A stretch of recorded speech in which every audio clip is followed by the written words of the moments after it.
16 division grid lines in Logic. Here's what you need to do. Go to your display bar at the top, select custom, and there we'll have our tempo, our time signature, tempo, and here we'll be able to see the divisions across the grid.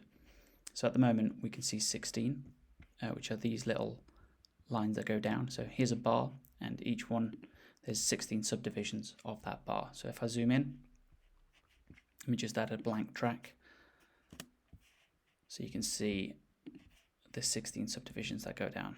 So there's 4 there, and as I zoom in, you can see them. And this obviously makes it really easy if you want to draw a beat that is in 16ths, like this one, for example.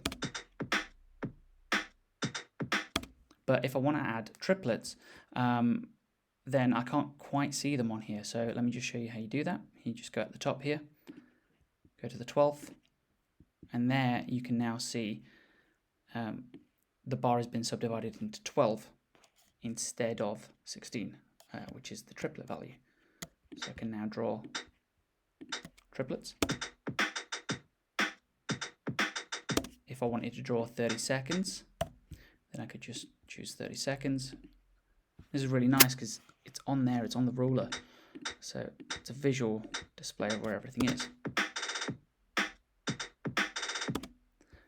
And then you can always return it back to 16 when you don't need it, or even go back to your beats and project view. Hope that helps.